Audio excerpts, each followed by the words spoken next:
Hello everybody, welcome to Indigo Tarot Odyssey. Loves and kisses to all of you guys. Thank you so much for all your great comments.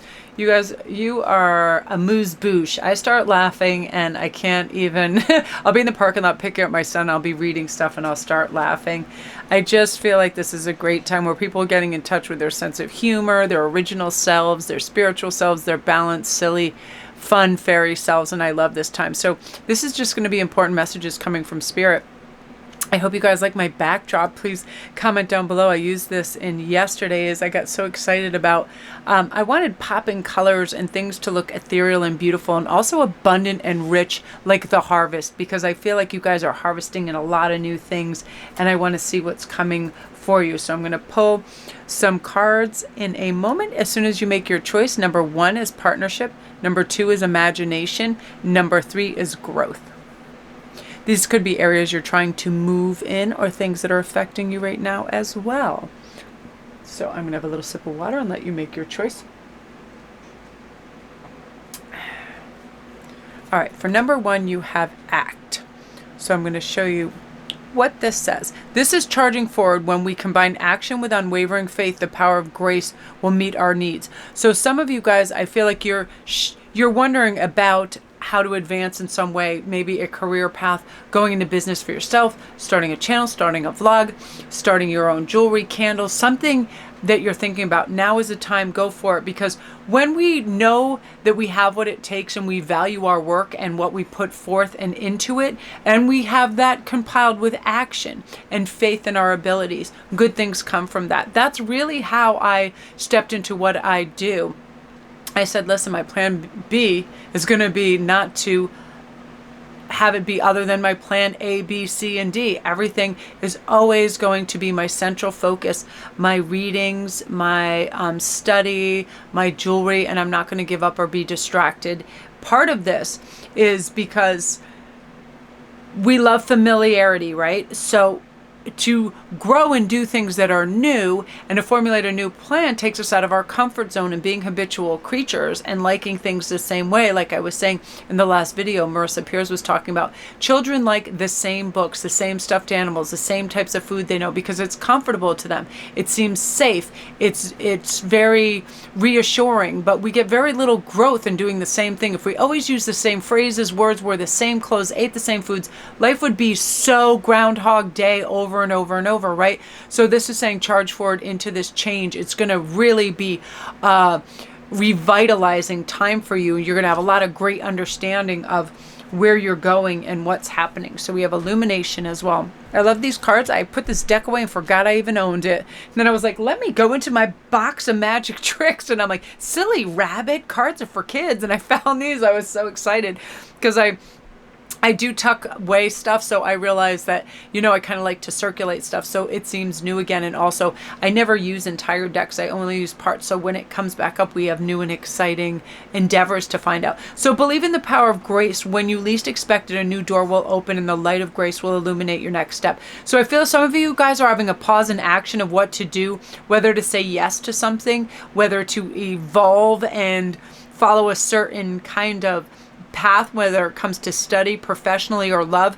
This door is going to open and you're going to know intrinsically that it's the right thing to do. You're going to be provided with the right synchronicities and synergies that make you feel balanced and like you're able to cope magnificently. And sometimes, you know, it's like we just get critical thinking. We overthink and we get too angst ridden because we have fear of missing out. And that's one of the most dubious, annoying things that happen to people. And I feel so bad. I'm really lucky that I'm able to make a quick diamond hard decision. I never look back and I don't care about the thing that I didn't choose. I'm not looking at a menu going, oh my God, if I have this pasta, I can't have that. It makes no sense because then we don't enjoy what's in front of us. So that fear of missing out is ridiculous. It's like if you have 2 places you can go on vacation. You can be in Italy the whole time wondering what it would be like to be, you know, in Venezuela. It makes no sense. That fear of missing out makes us actually miss out on the present. So you're stopping all that and you're really connecting to this.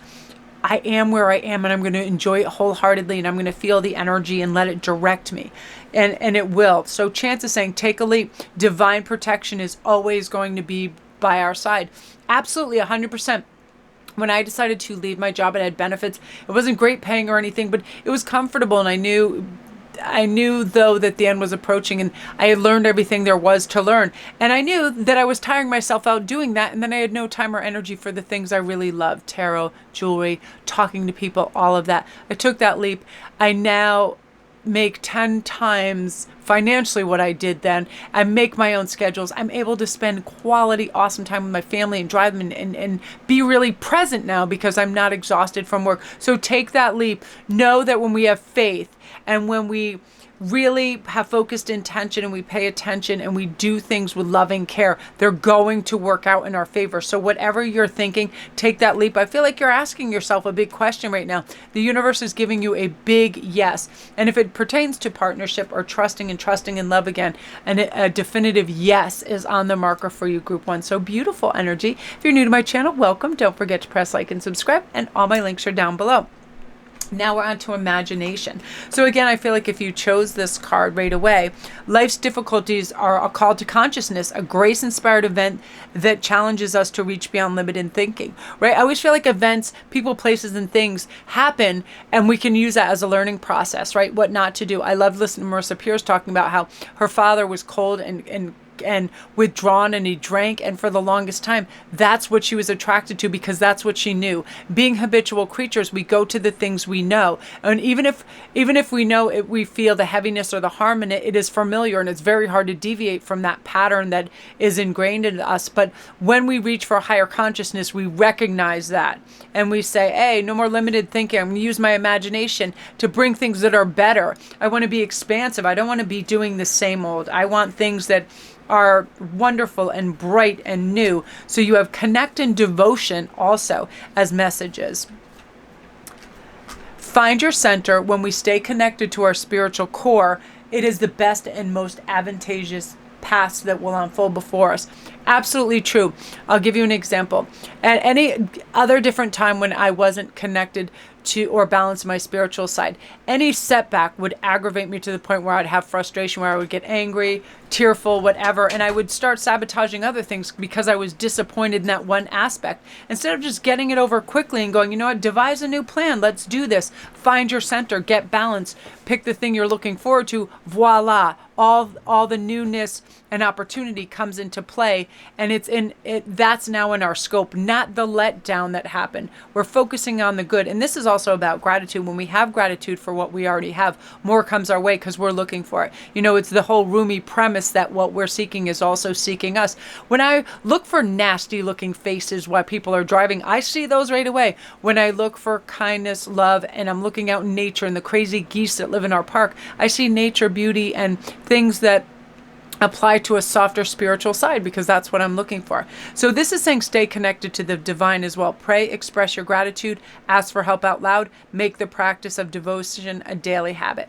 This works best when we first wake up. We reach for that gives us something to aspire to, something that makes us feel good. First, I have gratitude right away. Thank you for the fact that I have 2 legs that help me get up and walk into my kitchen so I can make coffee and feed the animals and feel good, right? And then I'm really have gratitude now that I've learned some life lessons that help me cleave to that gratitude, that I know that when debilitating, annoying thoughts come in, I recognize them for what they are, a fleeting thought, and I release it. I don't focus and grab onto that and try to abide by that negative energy. I realize I am my thoughts. So why would I ever choose anything that's negative? When we're connected to the divine, we see all the beauty that's there. We see all the opportunities. We see everything that's available to us as opposed to what's not available to us, right? Those restricting ideas.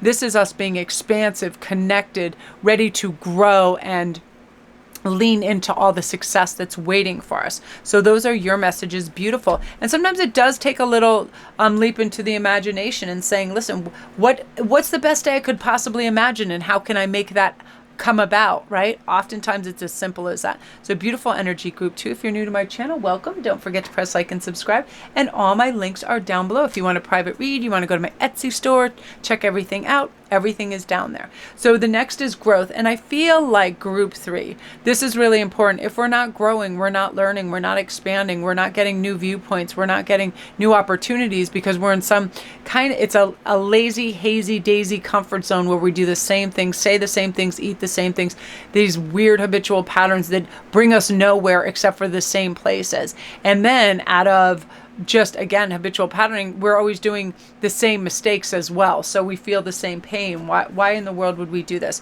So we have anticipation and receiving coming forward for you now too. Expect the best. The world is working in your favor. We often get what we expect. It's funny, right? Have you ever told yourself, oh, I'm going to go in this party and it's going to be so dull and people are going to be boring and I'm going to feel awkward? You've convinced yourself already that you're going to have a bad time and that you're not going to fit in. What happens? Usually in that arena, that's exactly what happens. Or if you go, well, I'm going to meet some interesting people and initiate some conversations and, see where it takes us, and just do anything. Be observationalist. I love that. You just go, and I want to see what everybody's wearing, how they walk. I love to study people oftentimes at malls and stuff, just to see weird little quirky fun behaviors, and watch parents with their kids and see how they react to the child's misbehavior or good behavior, stuff like that. Observational time. Expect the best. Expect people to smile at you. Expect to be well received, because we're setting forth in that energy. Therefore, we're kind of working as a conduit to make that take place, right? Also, when we open ourselves up to others, we open ourselves to the abundance of the universe. If we see somebody, an expressive face, somebody at work that has that smile or invitation of come talk to me, or somebody who's isolated and feels alone, and we become that olive branch of, hey, I'm someone that will listen to you if you have an issue or whatever, and we reach out. We always learn something in that lesson, in that connection as well. It's very true. I remember working one time, and you just read somebody and you can read something on them. Maybe they're lonely or they're ill-suited socially, and you just initiate a fun conversation, and then they really open up to you because they know that they have someone who's truly listening. And then you find out fascinating facts about these people. So it's one of those things, and open yourself up and say, hey, is there something you want to discuss, or an issue or something that's bothering you? I feel like you're going to be a great healing process for a lot of people, because you're going to be available and be listening to them and be helpful in that endeavor. So accept the lessons when things don't go our way. Something more important to the growth of our soul is in the works. Absolutely. Yesterday I had this exact thing happen. I was messing around with the camera and I reconfigured it to do slow motion taping, which provides it with zero audio, and it goes in this whacked out super slow motion thing.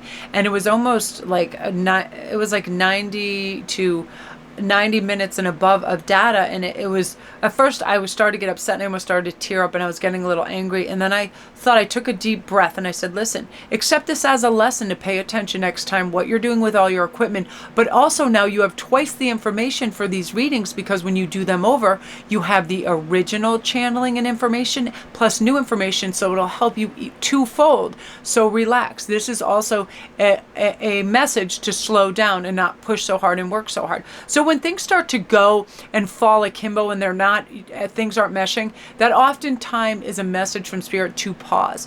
We are, as people, we push, we want more. It's one of those things we want to ascend, succeed, go forward, when oftentimes we need to have that pause, that Four of Swords moment where we just lay down and take it easy. And we have a dreamy moment, a fun moment. We listen to music, we eat a cookie, we chillax, we stop constantly being in motion, right? We're off 15 devices. We're not trying to do all that, right? And we accept the lesson. We say thank you. We don't get angry at it. We don't blame ourselves. We don't get critical. We don't think we're ill-suited, stupid, or ridiculous because we don't know something or how to accomplish something. We learn from that lesson. Next time, I'm going to read all of the directions on putting something together. Next, oftentimes when people are cooking, they start throwing in crazy stuff. They put salt instead of sugar. Slowing down, learning the lesson. Also seeing the humor in it, because I feel like that is one of the best ways that we can do that too. And I feel like your last message is comfort.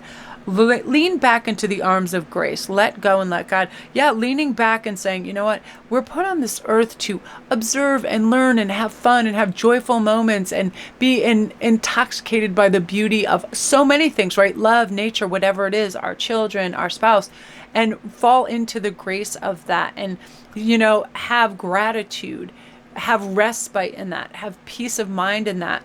We're so hard on ourselves often because we set these insane goals. It can be a 1-day goal, a 2-day goal, whatever it is, at work or otherwise. And then we feel disappointed in the comparison that we have with others, which we should never be doing in the first place. We should never be going, well, so makes X amount, or so has a beach house and so.